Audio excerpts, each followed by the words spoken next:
Hello, and welcome to episode 35 of Trek Prime, which could have not happened tonight due to a little wind, but luckily we're here. And we're here to talk about the second full TNG cast movie. We're counting Generations as kind of a crossover. Star Trek Insurrection, and it came out in December of 1998, which reminded me I actually saw it sometime in 1999. In those days, you weren't going to Hoyt's Theater in Bangor anymore. We'd go up to the Spotlight Theater, up where the trampoline building is. Yeah.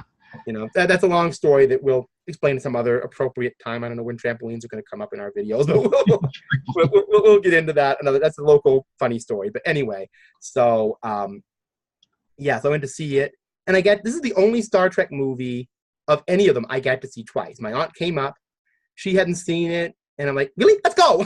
Any opportunity to see it a second time. So I saw this in the theater twice.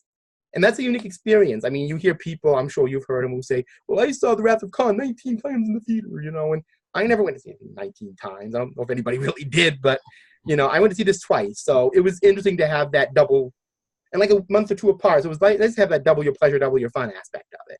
Yeah. So, and the weird thing is, there's things about this movie that I may not remember seeing it twice, and probably the most of all the TNG movies. Now, just to start this out, this movie was,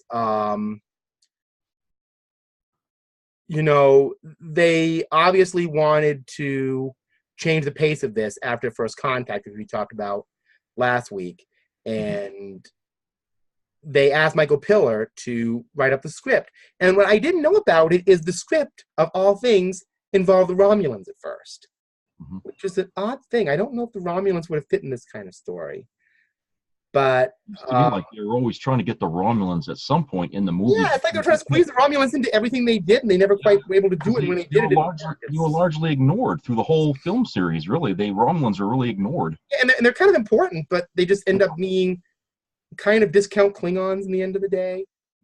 Like, they're the standby Klingons we use when we don't have any Klingon stories. We'll just smack a Romulan in there and call it good, Yeah. Or when we need a higher key Vulcan to kind of be a little more uptight, we'll just insert a Romulan into there. But they never really explored we went into Romulans, so let's not go. We did a whole video on Romulans, if I remember. So yeah, they never really did. So this movie didn't utilize Romulans, obviously. Yeah. So okay, just let's frame this in the Star Trek world. Okay, 1998. This is, I think, the 6th season of Deep Space Nine. So we're right smack dab in the middle of the Dominion War. This movie kind of points to them being in the middle of Dominion negotiations. I didn't know there were negotiations with them, but I guess they are. So, okay. So assuming, there's no spoilers here because this movie is 21 years old. No, 20 years old at this point, I should say. God, 20 years already. Jeez. 98, 2018, wow. December. Where does the time go? Where, oh, where, oh, where? Certainly flicked by for me in terms of that, huh? I can remember when the feel of the chair next to me while I was watching it. Yeah, all those chairs are gone now. They got whole new chairs. I know. So I'm remembering a chair that's no longer there. Yeah. I remember, but like I said, it's hard to believe, isn't it? Yeah, I can't believe it. It seems like yesterday when I went to see that. Yeah. I mean, you think that's messed up. Try to think how far away the motion picture is. Yeah. We're coming up on 40 years of that. Yeah. Jeez. So, yeah. I wasn't alive for that, but anyway. So, and you were quite young. But the point of the matter is that, So, okay, before we get into the movie, there were some things. Unless you want to mention them later, there was a discontinuity you were just talking to me about that has to do with basically the entire framework of the story. Yeah. Okay. Well, I'll just jump right into it. I guess the plot was that the planet that the Sona, were kind of using, had. Wait! Before we get into that, do you want me to kind of mention the plot of this movie, or do you think it would be just well if we? Well, I guess we can. I guess it'll come out when I'm talking about this thing here. So I will go on. I'm sorry, I just didn't want to. So yeah, I mean, anyway, I mean, the planet, the Baku, I think, where these people live. I mean, it has a ring around it, so it's like Saturn. And apparently that ring is the key to this whole thing, because that ring creates some sort of energy that rejuvenates cells and and things like that. And these people that were cast away from that planet, which was a splinter colony, I guess, from the small one that was there. You know, I don't know, maybe it was because they weren't living on the planet anymore and they started to like dissolve or something. Remember how their faces were all like mummified or something? Yeah. And you know, and so they had to use these weird machines there to kind of take the wrinkles. I mean, it was weird how that came about, but it kind of reminded me of the on Voyager, the people, the phage, remember? You know how the Vidians, you know, kind of was like that. I think maybe they got the idea from that, but they wanted to take the energy from the rings and use it for themselves to, you know, to extend their life. The thing that was weird about that was that why would they need to remove this small colony of people on the planet when it was the rings that they were really trying to get? Well, you know, I was just thinking about that because I seem to remember that there was some aspect of the movie where the technique they used to do that would damage the planet in some way. Oh, I don't know. It wasn't really explained very clearly. I mean, I figured. You know, it was like a little blip in the movie, but there was something that they did, and that's why I was kind of going to get into it, because the one thing about Insurrection, and the only thing that kind of irked me about it, is that it did seem like they kind of rushed into it a little bit. I mean, in terms of how they went into the plot. I mean, we started out the movie, basically, if I remember, we're seeing this planet where people seem to be just living peacefully in sort of this agrarian world, and then Data's head is kind of running amok. Yeah, he was shot, I guess, and he got damaged somehow, right. and his program was all messed up. And he was right. And the thing about this movie is that it sort of goes with the principle they were using in the Next Generation of these duck blinds. We had an episode in TNG where they would observe pre-industrial worlds like this. They had that one with Proto-Vulcans, Who Watches the Watchers. Yeah. Remember where they're on the search to find Palmer? Yeah, they were like Vulcans. You look like Vulcans. You know, the original Palmer before Twin Peaks, before it was Laura Palmer. We had Star Trek Palmer. So yeah. Anyway, so you know, and then they had that duck blind that they actually violated a bunch of Prime directives to reveal that. But so they were doing the same principle on this planet, and Data was somehow in charge of this. But something happened. His circuits went bad, and he ran amok and escaped or something. Yeah. And well, he got zapped because he found that cloak ship somewhere, and one of the somebody tried to shoot him so he wouldn't go and open his yap there about seeing that cloak vessel somewhere, and that's when he got messed up. His programming got messed up, and he just went rogue, I guess. And right, and you know, this has been something I've heard with a lot of Star Trek things in the past, that instead of dealing with species within the canon, they'll just drop a new species on you and really make that the heart of the matter. Yeah. And that's kind of what happened in Insurrection. They dropped this Sona species who were involved with the Federation very deeply, and I never heard the name Sona before. Yeah. I had no idea who these people were, and they had starships, and they were all designed. It was all very important, but they're unknown aliens. So I get the impression, though, that their fleet is very small, and they don't have that many ships, you know, and they're just like they're just relegated to their little solar system of planets or whatever that is, and that's all there is. Yeah, like you think those ships they were using was like all they had. Yeah, basically, yeah. But the one thing I found about the Sona ships is that instead of having a captain's chair on the bridge, they had this giant throne. It looked like a lounge, you know, where you try on shoes. Yeah, it looked like. Yeah, you know, it looked like you'd see some high society woman in Paris sitting in there saying that I'm already late for my lunch. Can I try on my, Dior? You know, that sort of thing. It did look like a throne or a high fashion setup kind of thing. Like you expected some supermodel to be lounging around in there posing or something. I guess from what I heard about, you know, the behind the scenes was F. Murray Abraham really enjoyed playing that character to the hilt. I mean, he really I just had to pull that in. Yeah, I mean, he just You know, and F. Murray Abraham, I just remember when I heard it was in it. You know, I grew up in the 80s, so I'm very familiar with Amadeus. Yeah. So and that was back in the era. Remember where everybody was super excited, like we have reality TV now. We gotta get home to see inside the actor's studio. That was the biggest thing in '98, and he was on it like 2 times. So I'm like, oh my god, he's gonna be in it. That's gonna be fantastic. You know, this is a big name for him. Yeah. And you know, so like I said, yeah, I was actually happy to see him in it, and of course he did a great job. But he's of a species I didn't know anything about. Yeah, that's so right. It's like, you know, it's hard to connect with this Sona who you just learn about in this movie for no apparent reason. But so okay, they're on the Enterprise. Now this is something that is like, ugh, you know, why do they keep doing this? I call it the amazing reappearing, disappearing Worf syndrome. Worf just kind of shows up on the ship. Yeah, and Picard goes, "What the hell are you doing here?" And I kind of laughed because I think everybody in the theater was thinking the same thing. What the hell are you doing here, Worf? Like, right. It's like, Worf is like, well, it's the Enterprise. I have to be here now. You know? They just even how Worf just appeared. There's no... In First Contact, he had a reason to be there because he was on the Defiant.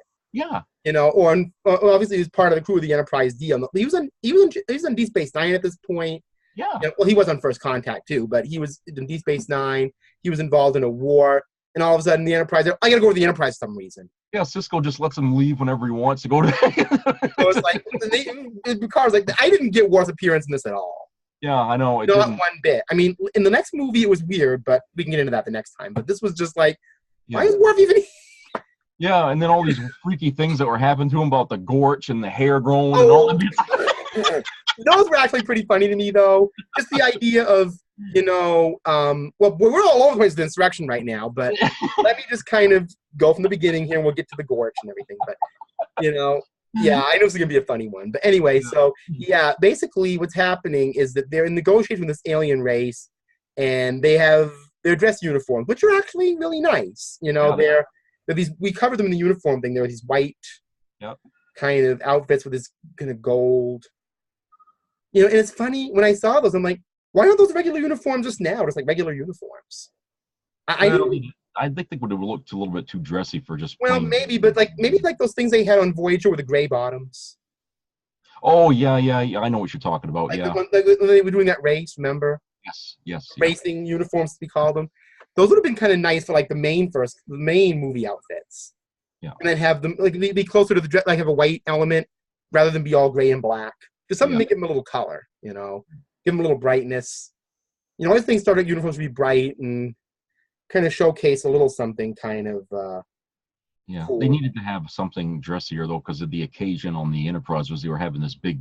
Oh, I know, but I just wish the regular uniforms looked more like the dress ones. Is basically the thing at the end of the day. And I like the idea that Picard had to wear that thing over his head there, look like a rag or something. You know? Yeah, it's like it looked like an Egyptian sort of thing, almost like a, what do you call them?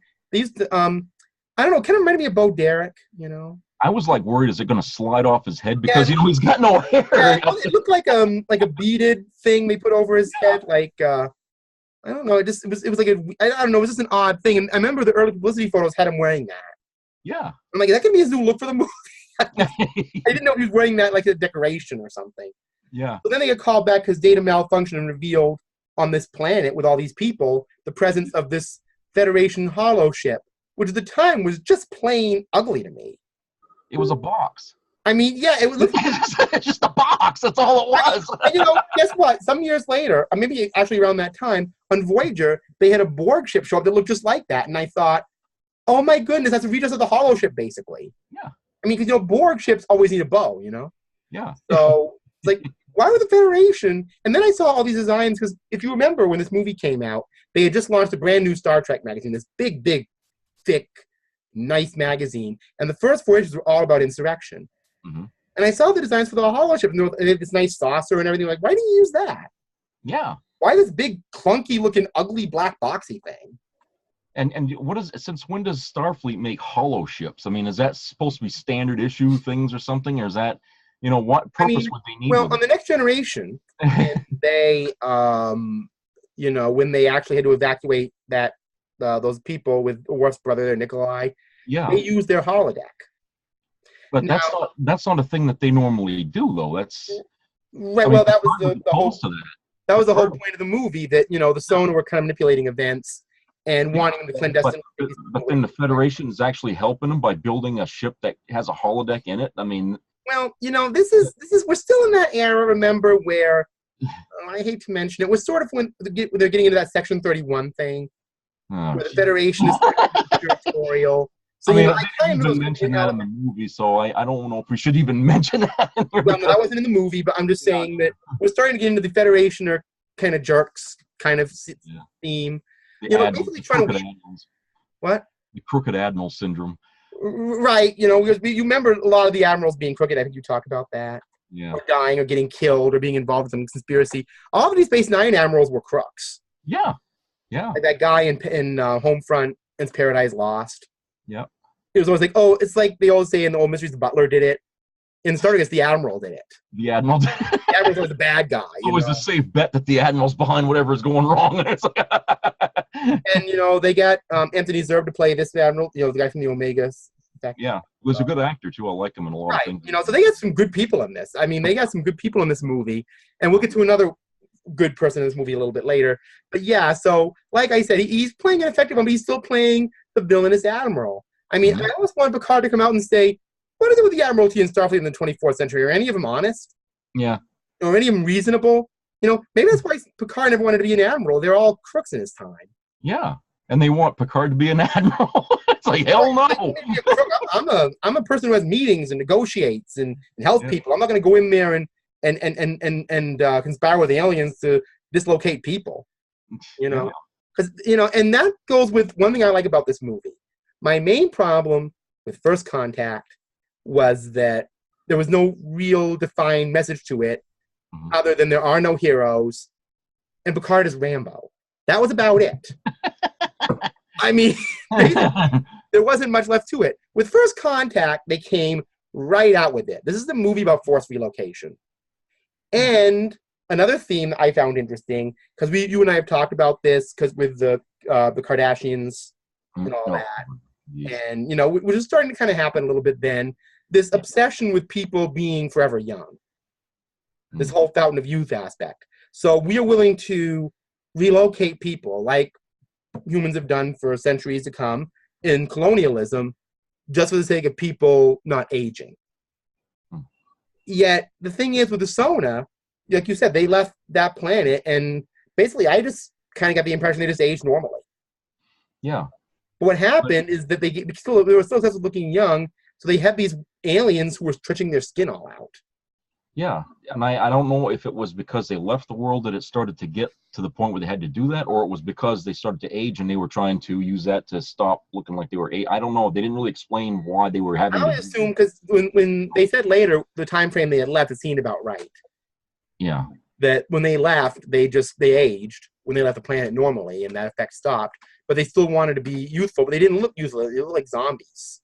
Yeah, they were like mummified. Their skin wasn't even. Yeah, they look like the Mummy or something. They look like some sort of half-dead Doctor Who villain. Just really, the skin. And then they had these aliens stretching the skin. Yeah, which is kind of gross, but I think was supposed to be kind of gross. Yeah, I don't think skin can stretch to that degree that quickly. It takes time. It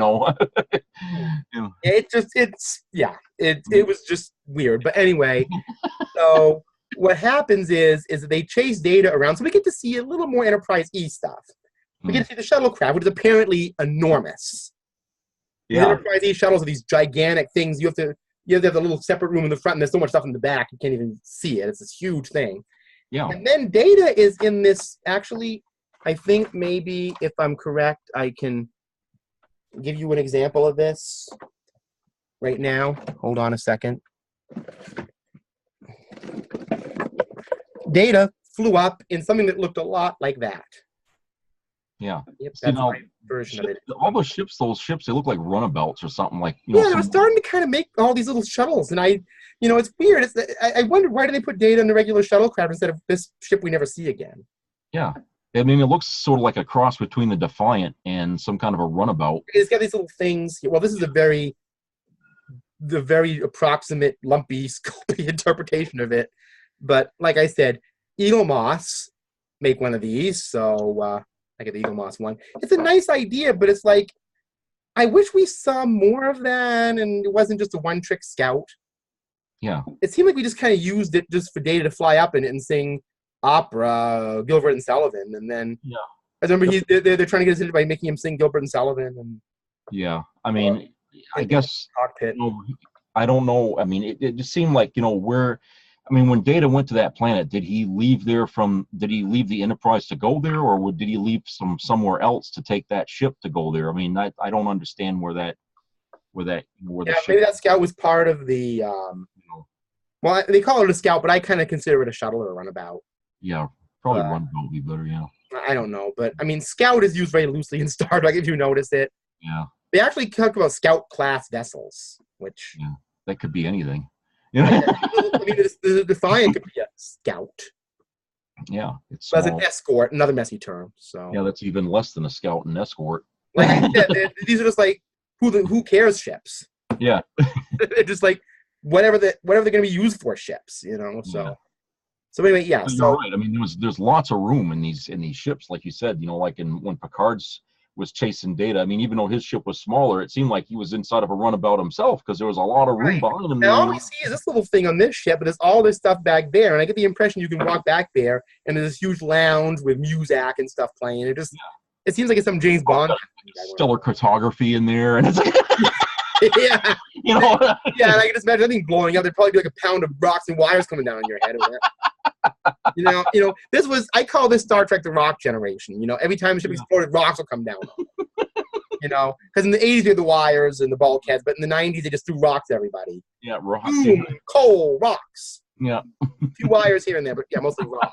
So it was like, yeah, they just put all kinds of debris in the ship or whatever. Metal panels that don't seem to fit anywhere. Right. So just contrived explosions and stuff like that. But like I said, for the most part, this movie is an explosion oriented. So they get Data, they repair whatever's going on with him, and what ends up happening is they're trying to evacuate these people. And Picard meets up with this woman, Donna Murphy. She's I should have put my doll up. I've got the 12-inch doll of her. Anish. I believe her name was Anish. Yeah, Anish. Yeah. Anish. Anyway, I used to get the name wrong. I used to call it Angie, like Angjy, but it was Anish. But anyway, that was played by Donna Murphy, who was in a movie my mother was very fond of about dancers in New York called Center Stage. Another very talented Broadway theater person. I believe she knew Patrick Stewart in the past. She was a musical theater person. And she was a love interest for Picard in this movie. I don't know if I mentioned it in the love interest thing or not, because, it goes along with Picard going for women who are over 100. That seems to be a theme with him, you know, with Guinan being centuries old and uneven. So, and he even mentions that I go for older women. So that would make Crusher and Nella Darren and Vosh all way too young for him. Yeah. He likes them over the 3 digits, so you know that's kind of his. The Vosh thing never really. I never understood that. I mean, she seemed like a wild thing, and he's like, you know, Vosh. Yeah, Vosh. Oh yeah, the bad girl. Yeah. Yeah. Not his type. That was a total mismatch between the two of them. They just she was kind of an Indiana Jane type, and he was. Yeah. You know, yeah. So it was, but like I said, I think that was the rebel young Devil May Care Picard coming out. You know, I think younger Picard would have gone for a person like Vosh. Probably, yeah. Yeah. But, you know, not the post-Nausicaa in the heart Picard, who was very elegant and stately and not being a haughty, obnoxious brat, which he said he was. But anyway, but yeah, so, okay. So what happens is that they don't want to leave the planet. He's trying to negotiate with them.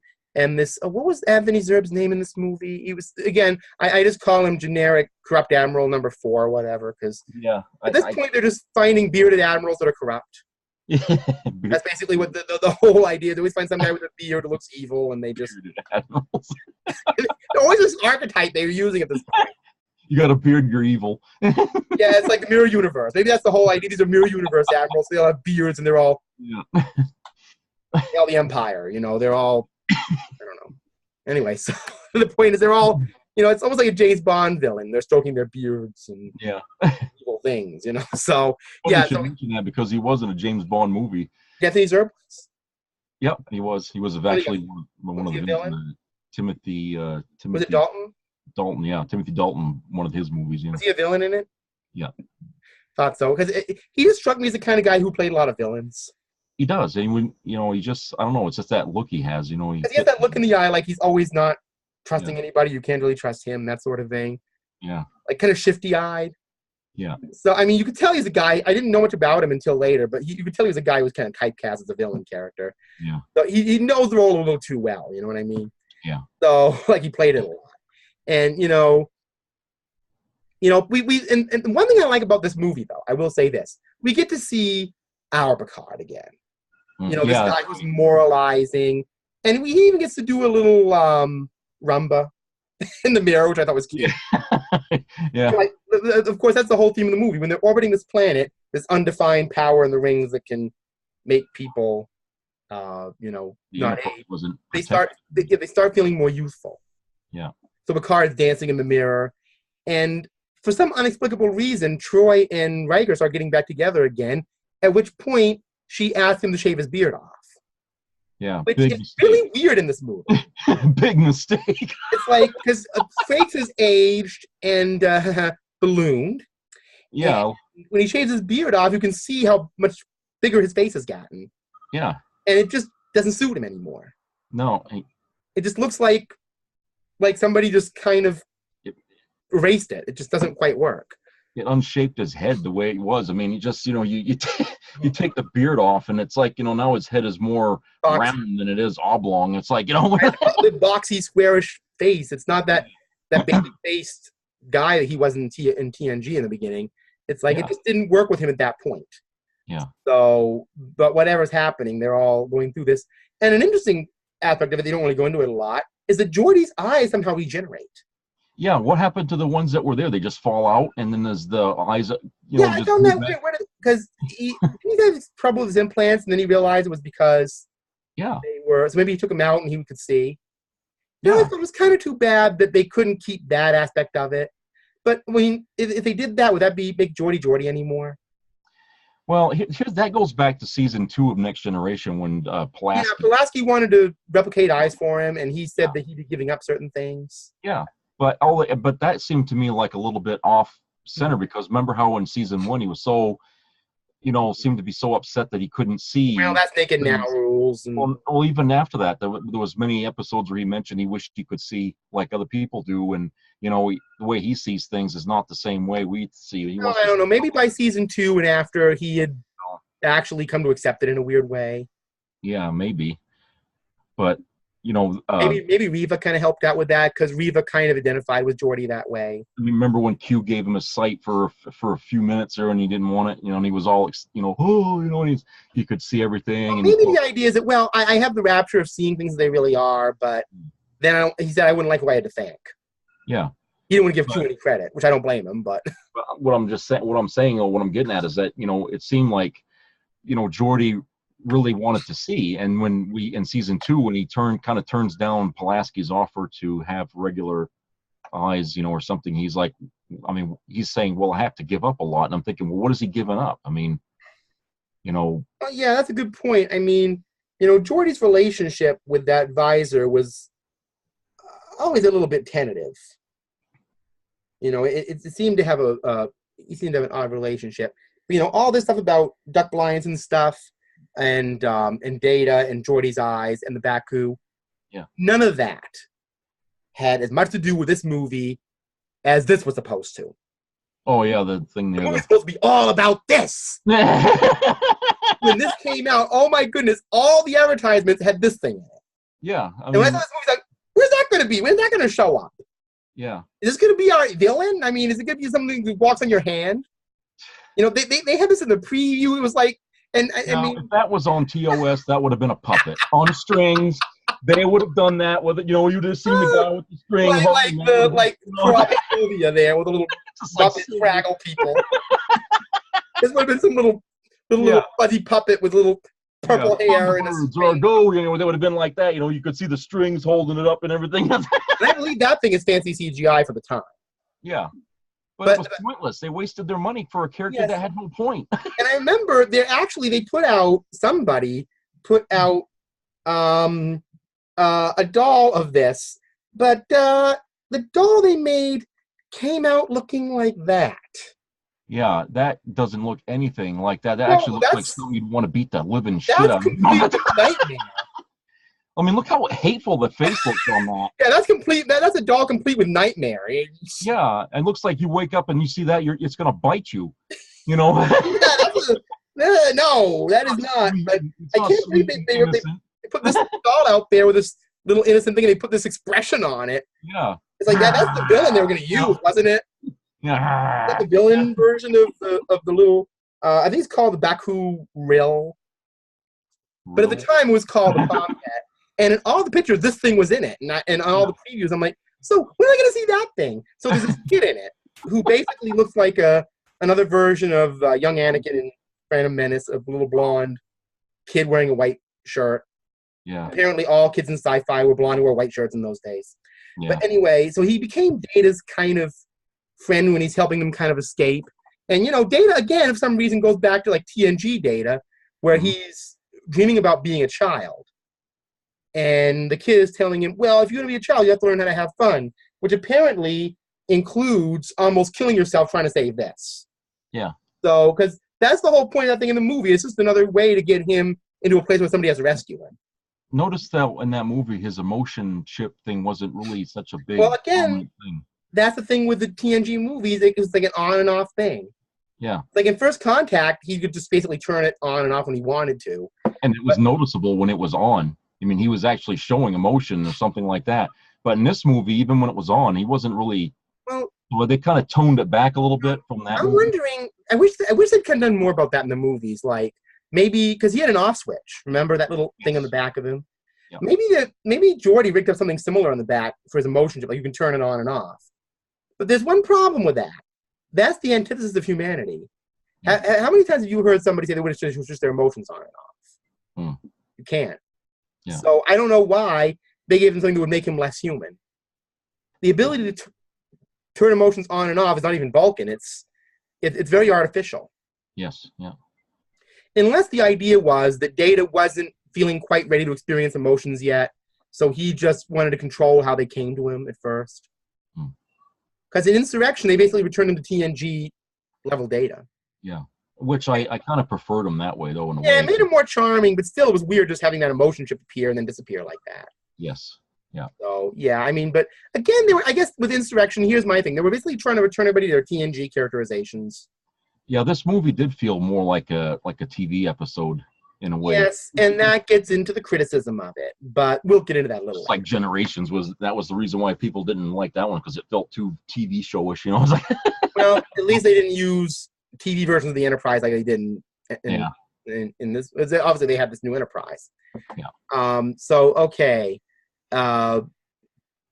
Basically, what happens is stuff. One thing about this movie is there's a lot of human interaction in it. It's not First Contact. It's not Let's Blow Everything. There's more human interaction. There are battle scenes, but they're kind of germane.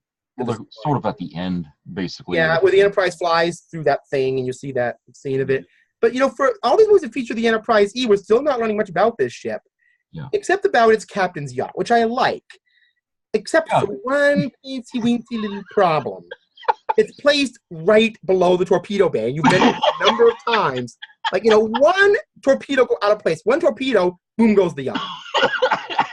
I mean, that is really it's like a captain's yacht. It's like parking a yacht under a cannon. I mean, Jesus. I mean, unless the torpedo bay just disappears somehow.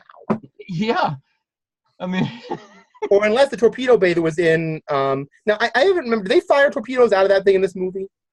I think they did at some point in the back. Okay, so it was there. I was wondering if they took that out for the yacht in this, and they just, No, even when the yacht wasn't there, I mean, they were still using it, so... And, of course, the captain's yacht, and this is a shuttlecraft. It's a big, giant, fat shuttlecraft. Yeah. A very big shuttlecraft. If I understand it, if you scale it with this Scout, it's like that. Mm. So it's a giant shuttlecraft. I'm sure there's this big, fancy room back there. I don't know. They just show this little thing. I remember, I don't know if you saw the TNG chronology where they basically showed the Enterprise D's captain's like a little cashew. Yeah, that's right. Yeah. Taco, like a little moon pie cookie. Like it was just gonna float around like a little thing. It just, I would not have wanted to see that because it would need to have some engines come out to make it look cooler. Yeah. Rather than just be that little like peppermint floating around. Yeah. But you talk about the little palm pet that in TOS it would have been a little weird-haired puppet. Because we talked about cats. That doll you just showed, and they would have put strings on it, and it would have with the ugly face. If this had been like a 60s era thing, they'd have had that with a little strings on it and put it in slow motion or some nonsense. Yeah. 60s TV special effects on low budget. What are you gonna do? Well, that's basically how people on YouTube, if they were to do a YouTube thing, would probably do it now, right? Because that's kind of where they're at theoretically. But now anybody can kind of CGI stuff, so yeah. An average YouTuber would probably do something like they did in '98. Yeah. I mean, that's old CGI. And, it's funny because I've talked about this with you in Twister. I see people now looking at Insurrection like, oh, that CGI and that little thing is so horrible. And I'm like, people would have been like, oh, my God, the future's here at that time. Yeah. So I was like, wouldn't knock it. That was actually pretty good for that time, even though that was a useless character. and then the weird thing is it's furry, but they describe it as a worm. Worm. And it is not worm-like. It looks like a little hamster or a gerbil. Yeah, that would be more descriptive of it. Yeah. Maybe like a slug with fur. Maybe a snail. It would have been nicer if it would have been like a chihuahua that just bites everybody. That would have gave it more character.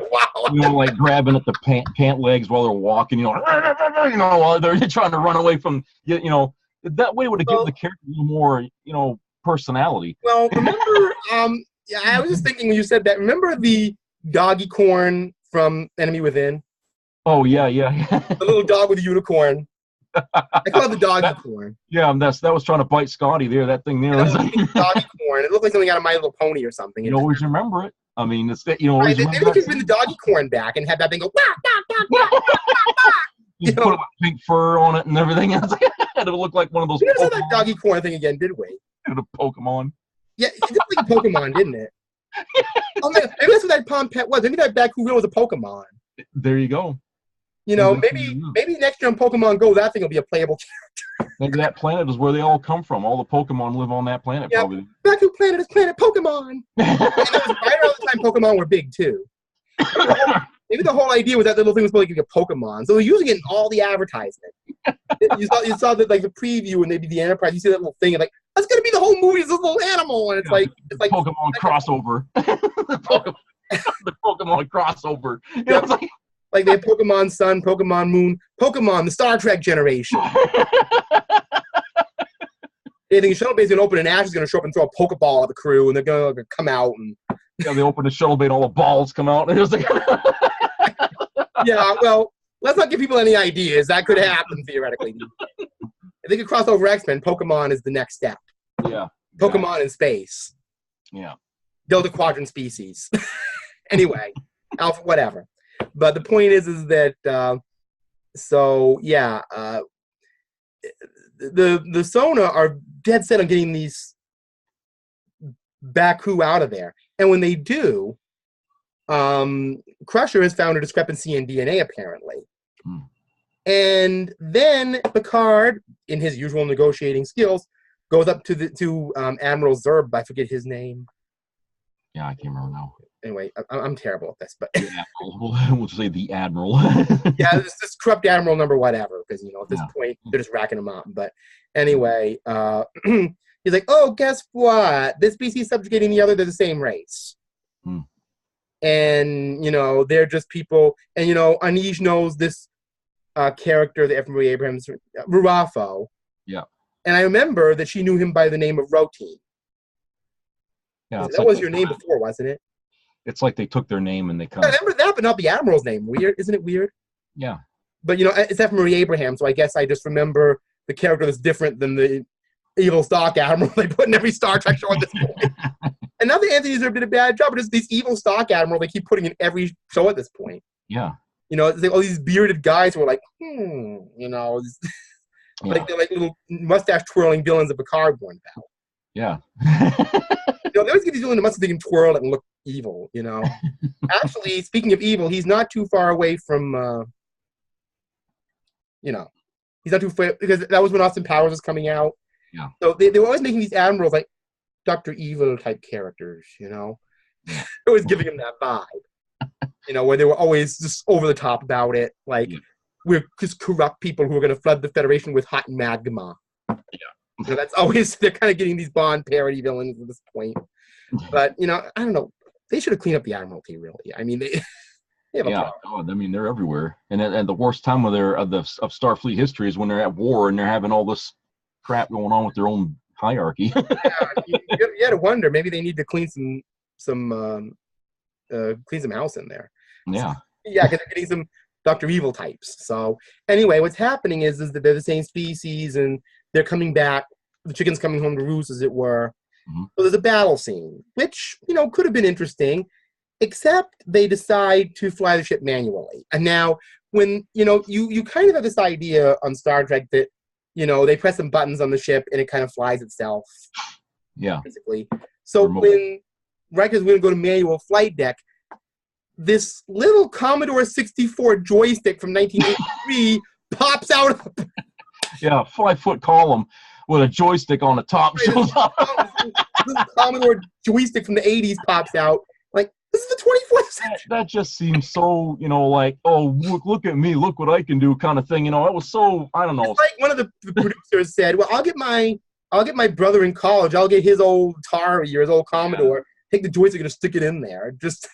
It's like, what advantage did that even give him to, yeah. It's like, could you imagine on TOS if Sulu's would get a flight manual and this giant wooden ship wheel popped out? Wooden wheel. The wooden wheel. It seemed weird on the Enterprise E to see this little tiny Atari joystick. Yeah. It's like, well, what the hell do you even need these two panels here for that they're sitting at if you could just do the whole thing with a dumb joystick? It would have been just as good if he picked out like a Nintendo 64 controller. Yeah. It's like a video game thing. It's like, what is this? It just made the helm and the navigation panels look completely useless. It was goofy and useless and didn't need to be there because we have the navigation. Because like, if that little steering wheel's there, why do you need all that other stuff? Like you said. Exactly. Yeah. And it looks stupid too. It just didn't match the decor of the ship. Yeah. You'd have thought they'd at least painted it to look a certain way, or I would have thought they just tapped panels or something.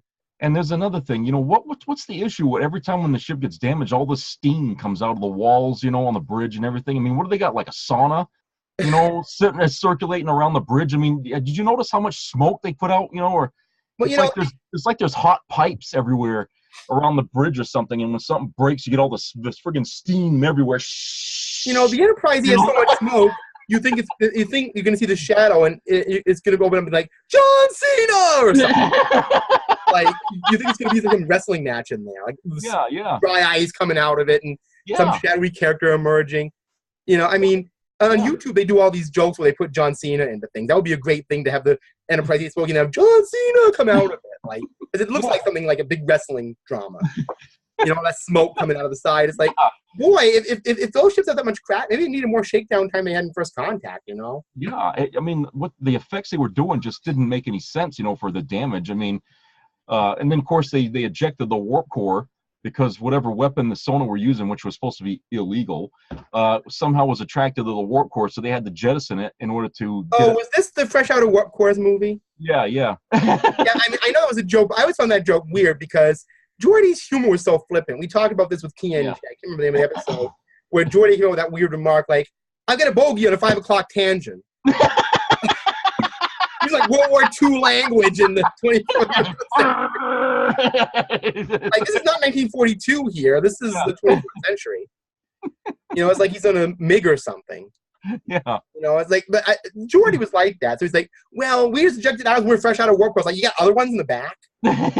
Yeah, really. They carry a whole pile of warp core. Train them with your friends. Put them in. Boom, boom, boom. We're done. Like batteries. This is the warp core room. Maybe that's why these new Kelvin universe ships are so big. Maybe they have all these warp cores in there. Well, actually, their ships run on water, so the warp core don't really fit. Oh yeah, I don't insert my little Kelvin joke into this, so yeah. But anyway, so since these are hydropowered, we don't need we get some guy shoveling coal into some steam engine somewhere on those things. Maybe that's what's happening on the Enterprise bridge. Maybe the bridge machinery is steam powered for some reason. So you have some guy in the back shoveling coal into a chamber, and those steam's coming into the bridge. Yeah, maybe. Yeah, there you go. That's the time. I mean, you could just do that and show the other side of it with the guy shoveling coal into a thing, and it's like, let's go come on the bridge. Well, we need to power the bridge with a steam engine. I mean, they overdid it with the steam in that movie. I mean, it's like crap. You almost couldn't even see the characters because it was coming out of everywhere. It's like every Star Trek series has its mechanics. TNG and Voyager had let's throw rocks on everybody. The little what do you call it? Like lava balls or whatever. And then with TOS they just turn the ship hard to starboard. Yeah. Or with the movies, pulls himself around the chairs or right. And then with the movies, they would just throw wires and weird bulkheads that made absolutely no sense at you. Yeah. So So by the time of the Enterprise E, it's like, let's just do some weird, fast, wide shot and show steam coming out of every corner of the room. Like, maybe there's a whistling teapot behind there. Like, when the whistle. Right. Like, okay, the ship's having a emergency problem. Maybe it would have been cool with that quantum leap effect in there, you know? Wah! Yeah. Like, have the steam coming out of there and have that ziggy noise. Like, there's a whistling teapot back there. This is the ship letting off steam into the bridge for no reason. Yeah. I mean, you would have thought there'd be lateral vents that would let it out of the ship rather than... If that was on the outside, I'd say, okay, that's a steam vent, maybe. But why is it coming out of the bridge? Yeah, it's You know, why did they put it right back onto the bridge? It's like, if there's a fire on the ship, would it just explode into the bridge with these giant flames? Apparently, what they have is they got a fire suppression system that's supposed to put out fire, but once it's out, it's supposed to stop. This wasn't stopping; it just kept coming out and out and out and out. And I was like, it wouldn't quit. You know, it's like Jesus. Yeah, it's like it was. What was it like? The world's most dysfunctional fire extinguisher. Yeah, I mean, it must have an infinite supply of whatever. In TNG, it was a force field that just came down. Yeah. That guy in Up the Long Ladder said it was lightning bolts coming out of the ceiling. Yeah, in the second season, yeah. Yeah, they didn't have steam coming out of that thing. Yeah. You remember, he says, well, what if I'd have been underneath that? You would have suffocated and died. You know, it's just Worf just gets right Worf being very Klingon and like, oh, you would have died a horrible but honorable death, basically. Yeah. You would have been standing in the fire. Well, aside from that, what would you do? You would have suffocated and died. Just get right to the point. Well, because that thing would have eaten up all the oxygen and yeah, you would have suffocated. But honestly, yeah. So there's this thing they have in the nearby base called the Briar Patch. Yeah. Which apparently can mass ships. Yeah, I guess I gather what it is just like a huge nebula or something like that. Yeah, kind of like, because you notice in Star Trek, if they can't have a cloaking device, they just find a nebula to hide in. Yeah, I mean, they mentioned the Briar Patch in Deep Space Nine a couple of times, I think.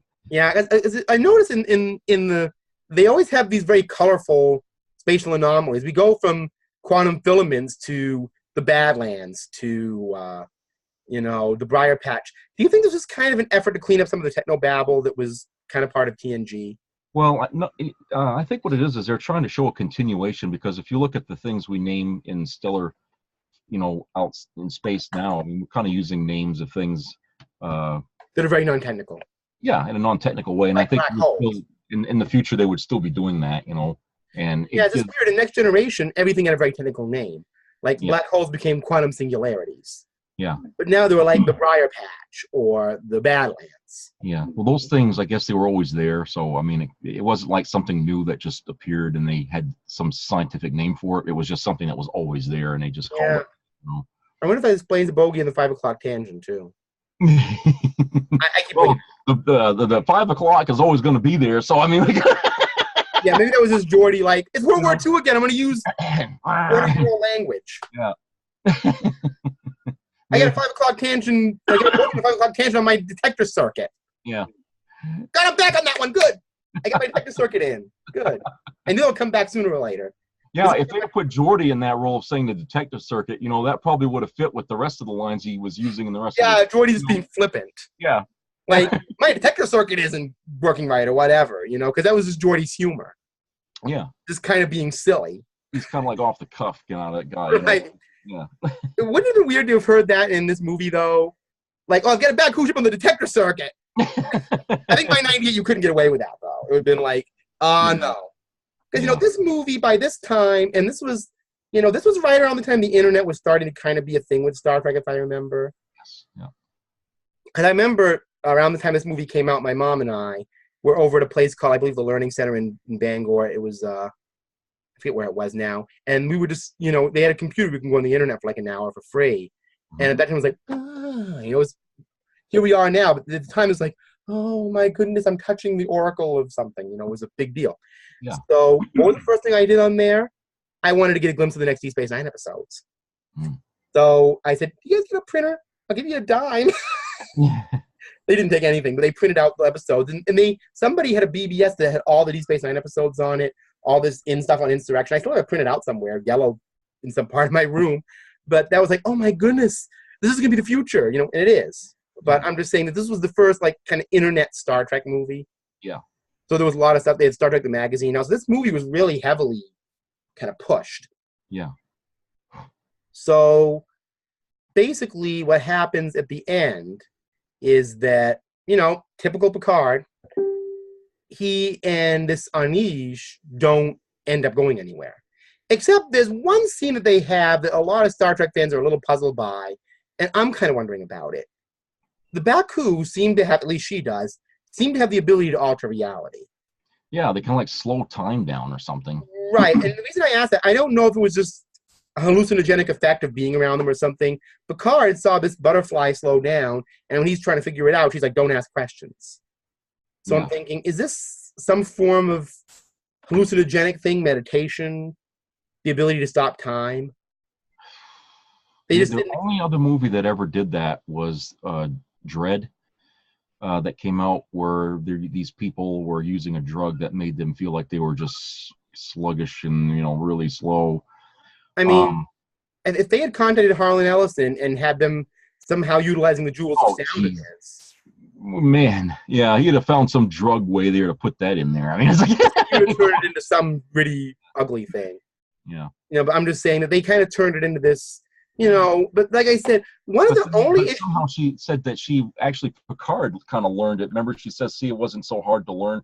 So she kind of actually taught Picard how to do it a little bit in that. Right, and of course she explained it in that Guinan way, which meant in non sequiturs, talking about perfect moments. Yeah, like what they do in Star Wars, and they talk about the Jedi and all that. Right, so maybe this is like the Force, and maybe I'm wondering, maybe I'm wondering if these people are some descendants of the Old Republic or something, and that maybe they still have like this Force-like power. And the reason I mention that is because when I saw this movie, I was already anticipating The Phantom Menace. So it was really close at that time that I was already hearing about it. A year later, it was coming out. What? A year later, that was going to come out after that. Well, when I saw Insurrection, it was only like a few months, because I remember I saw it in '99. Okay, yeah, that's right. I didn't see it in the theater, because in those days, the big theaters are way too expensive. They are now, but I mean... They still are. Because, you got to pay for the tickets, you got to pay for all the stuff, you can't bring in outside popcorn. And well, I do. Yeah, I know, we're revealing trade secrets here, but I don't think everybody... I'm bringing my food in. I don't care what they try to do. Stop me. Do it. I dare you. Yeah, don't sell me $6 bottle of water you get from magic gnomes living in a little place somewhere that you're lying about. So, yeah, like I said, the Spotlight Theater worked for me. They had regular $1 stuff, and it wasn't like friggin' overcharged business. Yeah. It was second run, but, Yeah. But if you notice now, a lot of first-run theaters are cheap ones.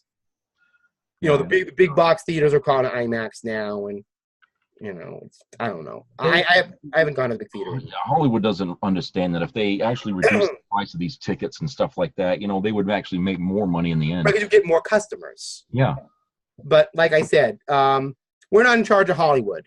Yeah, I know. It's them, I guess. Gonna put my ego up a little bit there. Yeah. I mean, isn't it weird? Both of us are not Hollywood moguls, and we seem to have a better idea, don't we? But anyway, not to make this to put our knockdown Hollywood quota on this episode, which, to be honest with you, we can certainly see they have little problems with dealing with things. But no, if I remember, just to get something about the actual plot of Insurrection itself to mention, I don't remember Insurrection doing all that great with the critics or at the box office. I mean, I'm sure it did pretty good, but it seemed to be treated as a non-success at the time.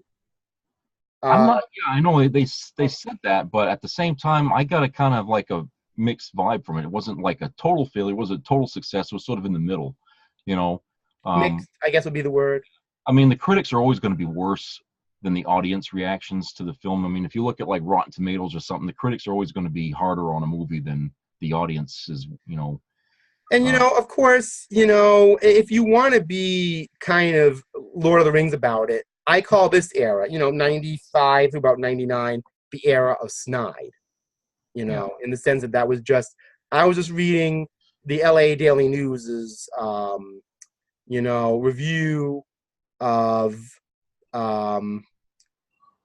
Insurrection, basically saying that the film has the bare bones of one of those pseudo-philosophical political allegories Trek has always done so well. Isn't that the most smug thing you ever heard? Yeah, it's like they're complimenting it and insulting it in the same breath. And there's a word for it now. It's called a compliment sandwich. Yeah. Give somebody a little compliment, then you insert an insult in the middle, and then put another compliment below that. Yeah. And that's why I call it the era. That everything was just kind of like that was the era of, well, she's cool. And everybody kind of trying to insult you while complimenting you. Sarcastic words and yeah, just really snide. Yeah. And so Insurrection got mixed up in that snide thing because at the time it's like, well, we'll treat you really friendly. Is it blowing something up and then we love you? That was like, because I remember, reading about First Contact, it was like, Picard used to be a boring pseudo-intellectual character, but now he's blowing things up, so he's cool, Yeah. It's like, they couldn't say enough good about it, I think they kind of threw a little shade on that in Voyager. Remember where little Q was starting that war and just sitting there watching them blowing each other up, and Neelix says, well, we can go play a game of Coruscant. And he goes, is there explosions in Coruscant? That's kind of the impression I get. Is there explosions in the Star Trek movie? Yeah. That kind of leads us up to today, doesn't it? Mm. So, is there explosions in it?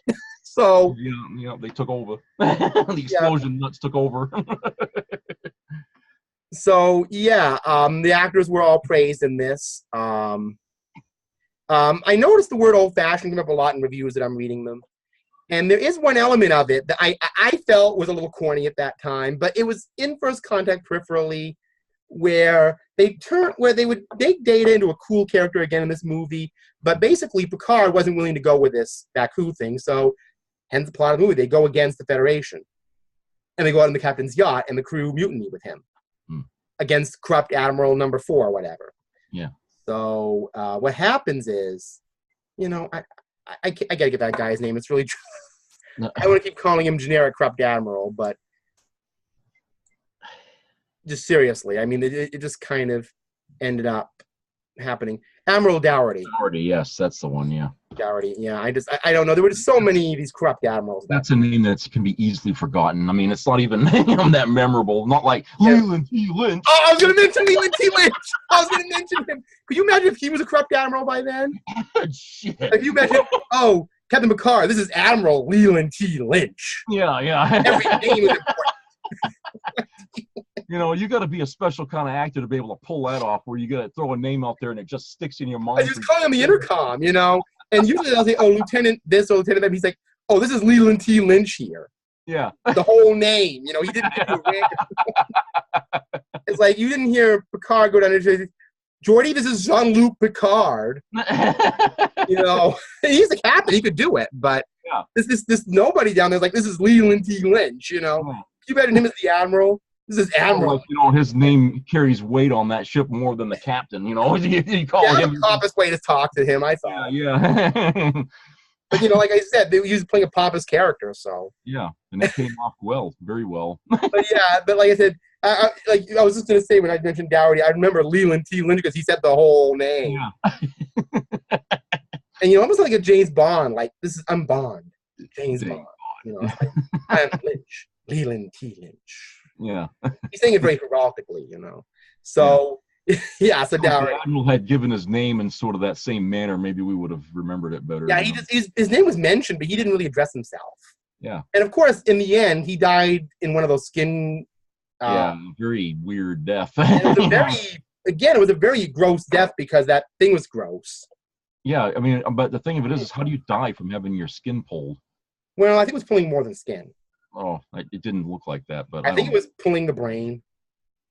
I guess they couldn't show too much of it because it was, Well, it was a PG-13 movie at that time, so they couldn't show blood and guts. Yeah.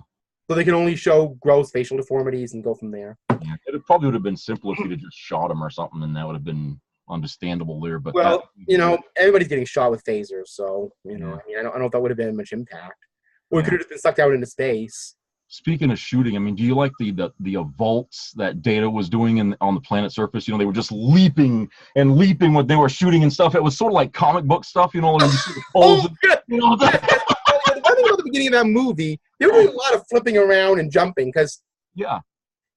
I mean, it was almost like it wasn't Star Trek V level or anything like that, but I remember there was a scene where they were going down because the hull ship was in this ravine or river or something, and Data and Picard leapt off this cliff or something. Yeah, right off the side. And it just goes boom, and Data's like a flotation device or something. Yeah. And Anish gets all wet, and she's basically like, "Well, I just got kidnapped, and I got wet. What else could happen?" Yeah. And they're leaping off cliffs, and they're jumping around, flying into the air like they're in Marvel comics. Yeah, I know. I felt like I was reading one of those comic books that we laugh about all the time when they show them, those. Yeah, they're all like, Everything was like overly exaggerated, you know. Yeah, they're all leaping around like little leapfrogs in this movie. Yeah. Like, wee, jumping off the phaser's way. Hey! I can fire a phaser midair. Watch. Yeah, I mean, this is around the time of the Matrix too, so I think they're all flipping around and doing all that. Yeah, that's right. Hear da-dum. You also hear that Matrix music in there. Yeah, it's almost like, you know, if they'd have stopped them in data midair and then spun Yeah, the camera out. I mean, they're almost in that kind of mode. I mean, could you imagine taking that scene in Insurrection and putting that like that music in there? That would be so funny to see them jumping around doing all that Matrix kind of stuff. And it's like, you know, I mean, I think they were trying to give a fighting mechanic like Shatner had, except not tucking ears and stuff so much, but just like, let's have them jump around and be crazy, you know. Just, it's weird. It was very weird. And I know it wasn't really funny, but when they jumped off that cliff into that water, I was laughing a little bit.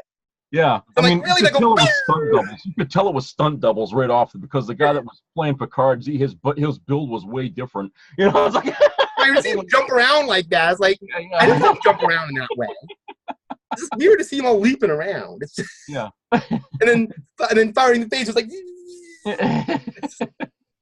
It looked like you know, what was that show on the Powerpuff Girls? Oh yes, it reminded me of the you know, the Powerpuff Girls with the things coming behind them and everything. Yeah. I was expecting them to land and them say Zach and Pow and Bat. You know, you see Picard doing the little Batusi. Yeah. It was getting to that, you know. I mean, maybe they were trying to integrate a little of that TOS fighting mechanic. Yeah. Like, imagine that scene again if you transpose that that Vulcan fight music they had. And the funny thing is, in that movie, they introduced something that we now have today, which is drones. Because back then, people didn't have drones. Right, they had the transporter tag drones. Yeah, and those things are just flying around, shoot them. So now that's a reality today. So another case of Star Trek anticipating reality. So. Yeah. So I mean, people need to keep in mind that they seem to set the standard that the rest of the world follows, and eventually, you know.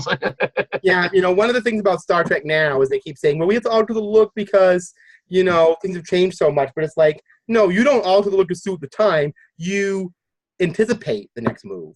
Yeah. And, you know, a lot of people are forgetting that. Or if you're doing a period piece, you go with what was there. Yeah. You know, but if you're doing the future, you anticipate. You don't just, you know, kind of say, well, we got to just, you know, revise everything. You know, as what's his name? Frank Gorshin said in the original show, there is an order to things. Yeah. And, you know. Yeah. Although I know he's playing a despicable, bigoted character, I'm just saying that I always use that phrase when describing Star Trek these days. Yeah. But, you know, I think I feel my Star Trek Today is not working quota. So, yeah. So, Insurrection, I think we covered all the base of the movie. Did we cover the base of well, at the end there, I guess, didn't that ship that final scene where Picard was trying to stop, you know, from sucking up all the energy from that ring, did it kind of look like one of those sailing, you know, those joint sail ships? Yeah, I mean, because it had that great big thing that looked like a big sail. For some reason, in that, in the Nemesis to Come, and then even in the JJ movie where they had that Romulan, Nero had, all of a sudden, all these ships were like sail oriented. Yeah. You know, these big wings and things. I mean, it's a cool concept, but it seemed like they overused it in different things. Yeah, they wanted it just to be big and have all these things on them that flapped. Yeah. You know, I almost expected the Enterprise to have a giant sail come out of it and just, we're sailing through space now. Yeah. It could have been a balloon, you know, like the cartoon did. Well, they kind of alluded to that in Star Trek 4 when this was it that ship there. They had the makeshift solar sail to power the energy of the ship in the beginning of the movie. I would hate to think that was like a big giant boat sail that just came out. I like it was more like one of those things that NASA used, like a big something like that. Yeah, I mean, rather than putting out like a big, you know, I don't know. Everybody got very sail and big wingy oriented stuff. So I always thought Star Trek was being sleek and kind of compact. Yeah, you know, space saving. You know, they're trying to save space and not use as much waste. So, you know, like I said, we got to remember, I mean, this is a very crucial thing with Insurrection that we've always got to keep remembering. It's really all about that. It's really all about that, people. Well, they promoted it, yeah. I'm just, it's just Yeah. a joke because, I mean, honestly, I mean, if some bootlegger made that movie, if they put that thing in the cover of it, it would have been seen appropriate because they were really pushing that. Yeah. And like you were in the movie like 2 seconds for a little plot point. And the funny thing is around here, I don't know about anywhere else, but around here, I didn't see any dolls or anything of that creature anywhere. I don't know. I didn't, but it was certainly in all the previews. Yeah, but you showed a picture of the doll, but I don't remember ever seeing that at Toys R Us when that was here. And the only place I ever saw was Suncoast. Suncoast had it. Sat there, and it sat there because it was ugly. It looked mean, like you said. It was not. Maybe I did see it, but I didn't make the connection between that and the creature on Star Trek. Yeah, because it had those same little nubby feet things. Yeah. But like I said, this thing looks like a little eyeless hamster. That thing, no, looked very different. Here's another view of it, where it kind of looks a little more like a chestnut, I guess. It's just, I don't know. It's supposed to be a big deal, but like you said, maybe it would have been better if they had a reappearance of Doggy Corn there. Yeah, or make a character that had some personality to it, I mean, not just something that's supposed to look cute and like, and then that's the end. That's all you see of it, Or at least give the cute creature some sort of a point. Yeah, really, it might have something. Some weird thing. Wouldn't it have been weird if that little animal was like a Yoda type being imparting some sort of ancient wisdom? Yeah. It sounds weird, I know, but or maybe that was the source of how they can do that thing where they slow down time. Maybe that creature kind of gave them the ability to do it or something. Yeah, that could be used but then I'm thinking of that weird blue root that Canutu woman used to cure Kirk when he got a Mugato bite. Yeah. I would just that could result in some really weird situations like what they're doing now with animals being a catalyst for all these things in Star Trek. So I don't know, but they could have. I mean, that would have been an interesting way to go. Yeah, I mean, they come up with a cute thing, but they didn't have any way to really make it. I don't know. I just thought it was there to basically let's draw the under 10 set in there by having a cute animal that appears for 5 seconds. Yeah. And then kind of tugging your heartstrings by saying, oh, this kid's going to try to rescue this animal that we only see for a few seconds, and then he's going to disappear. At least it wasn't annoying like Jar Jar Binks. Well, no, it couldn't really do anything. Jar Jar Binks did too much.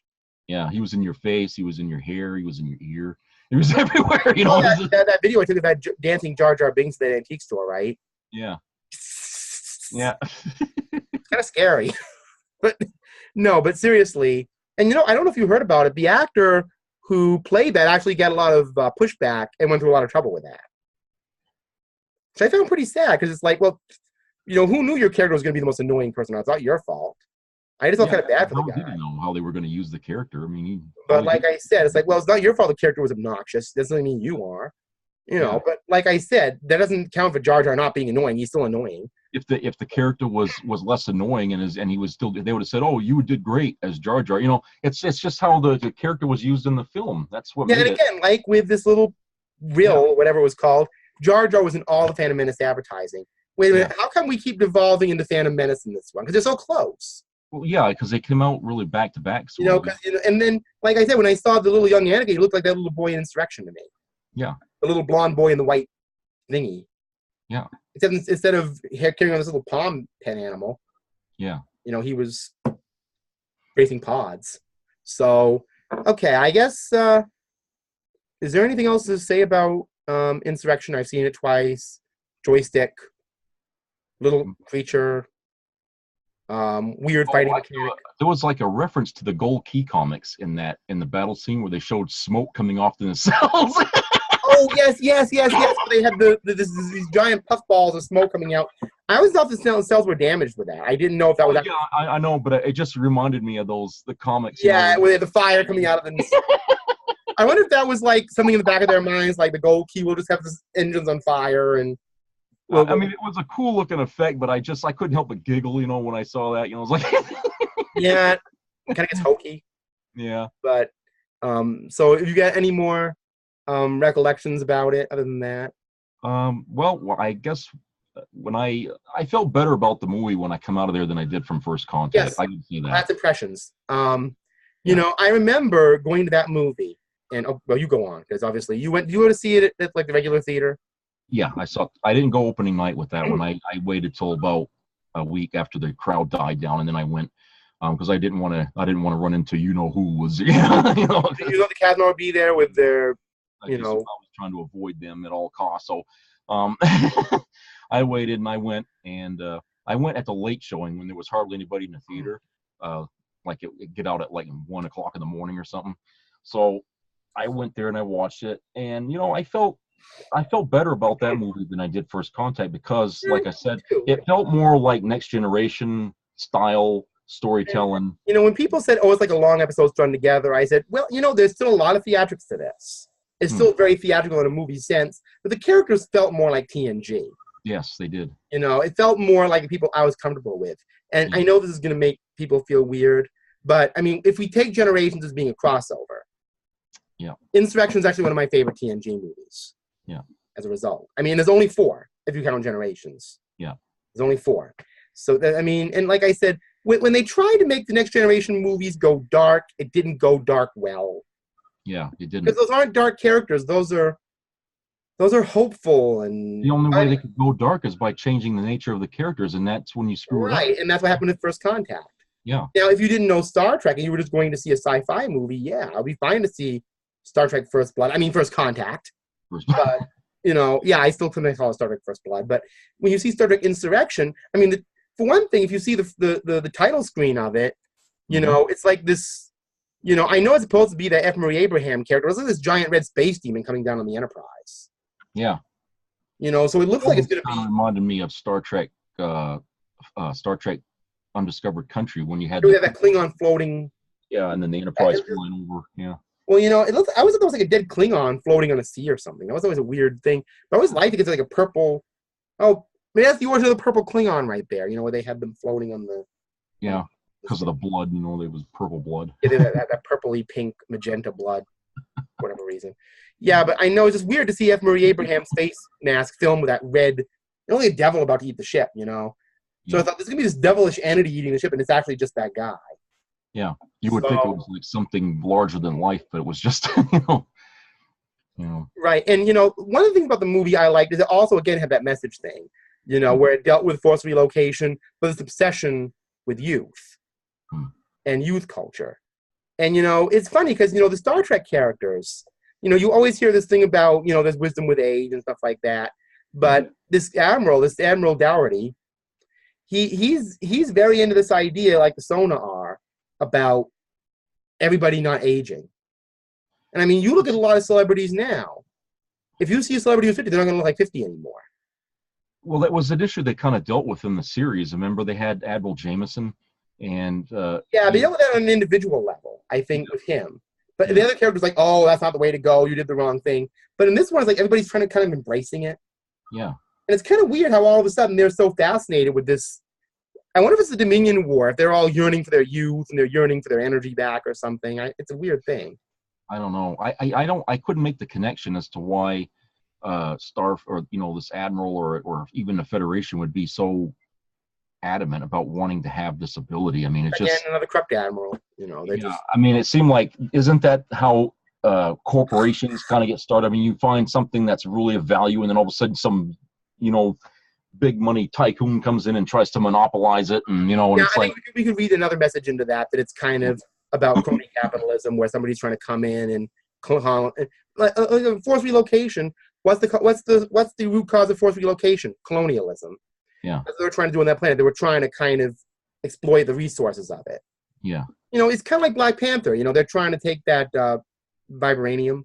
Yeah, vibranium. Yeah. So yeah, I mean. They extended on that in the Marvel films a little bit. So, in Star Trek, that's what, and I remember at the time, I was so happy with the movie. I'm like, oh, my Picard is back, my Data is back, everybody's so happy.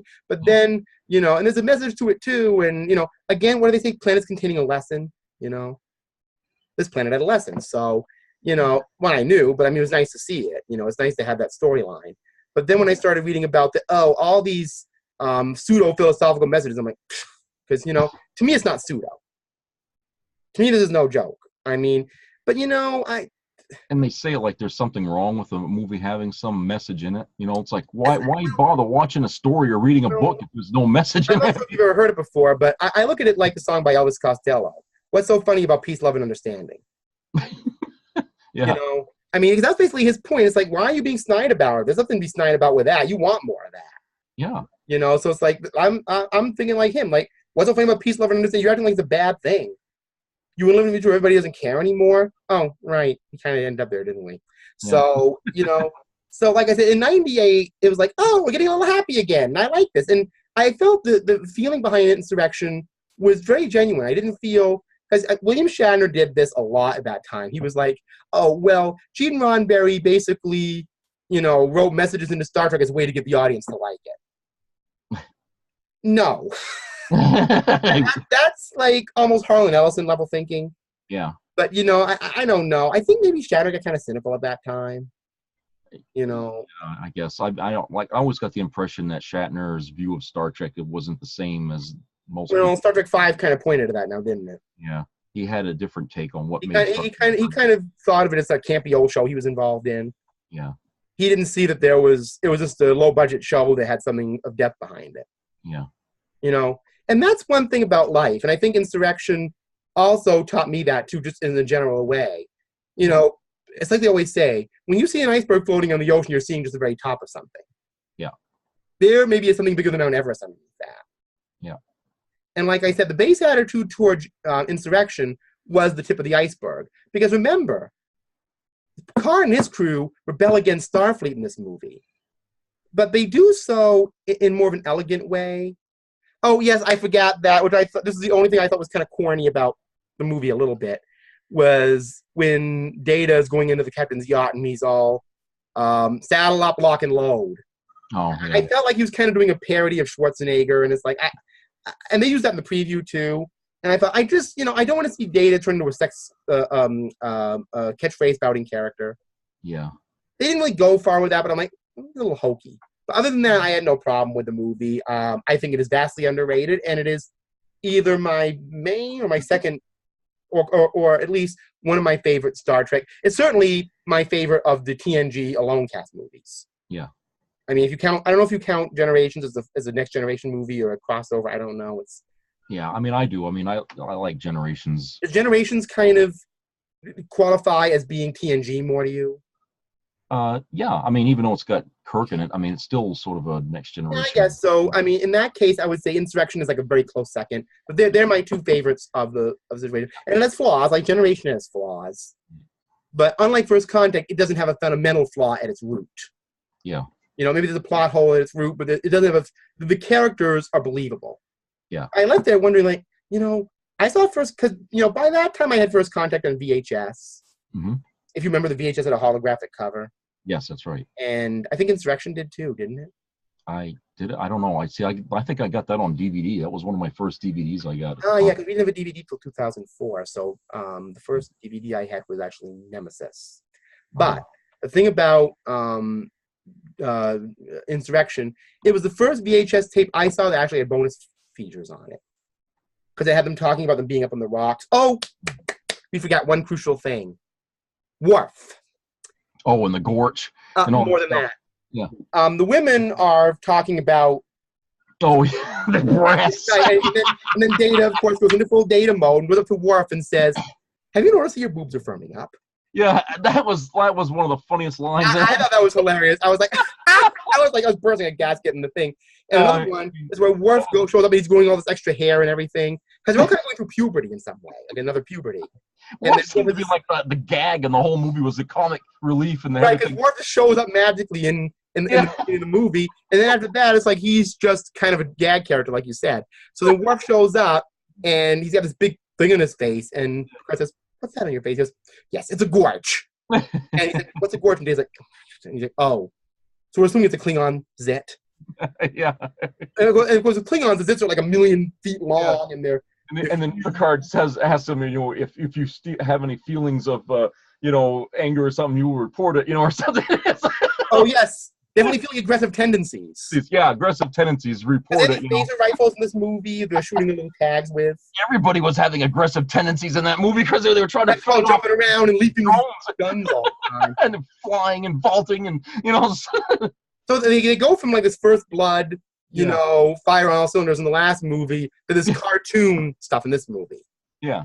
Where they're all jumping around and it's all very over the top and you know. So like, which just seemed a little more in keeping with, you know, the Star Trek theatrical tradition where everything is a little over the top with the action sequences. Yeah. And less confrontational. Yeah. More like jump around, shoot random phaser at something. Yeah. Grab at some rock piece and fall down a cliff and land perfectly or whatever, get wet. Throw a stun double down for you, like you. Then that seemed they leapt.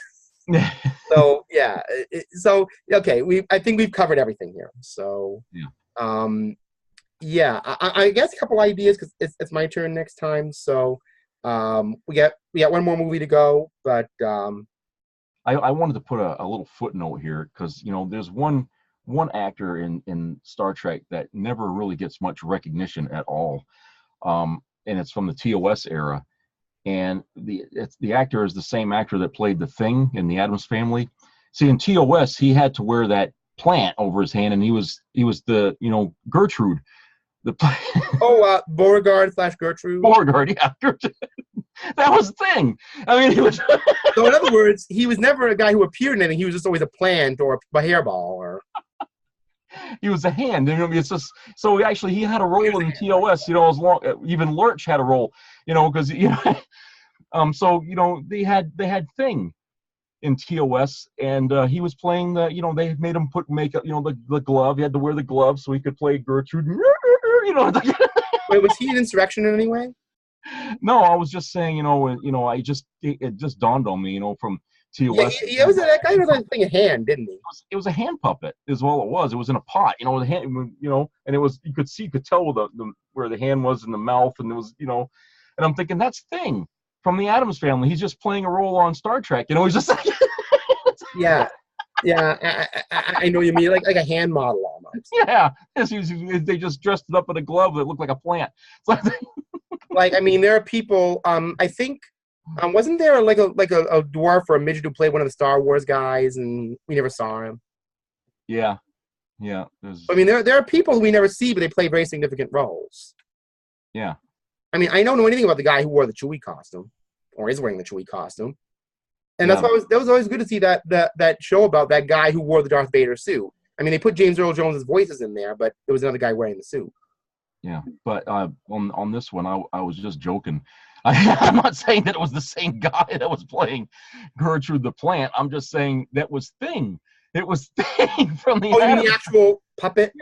Yeah, the actual hand. You know, the hand Thing. You know, was Thing. That was he got a role in Star Trek. Well, still, I mean, we're talking about people you don't see. Yeah. I mean, these characters, they're manipulated by a human hand, but you don't see the person behind it. And you always kind of wonder. It could have been any hand, but but it's Thing. Right. You always kind of wonder who are behind these nameless creatures, because you know the thing is that this Gertrude thing's a hand puppet. Yeah. And you know, when you think about it, it could have been on a string.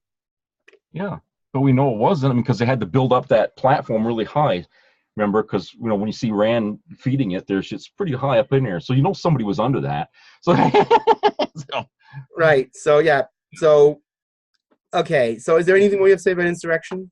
No, I think we covered all that. So well, on to episode 36. I'm juggling a few ideas, but anyway, you know, like I said, you know, please feel free to subscribe. Those of you looking on Facebook, you know, don't just like on the video, click on the content, like here, click the little bell to get notifications, and keep subscribing, and keep on watching, and keep on living long and prospering.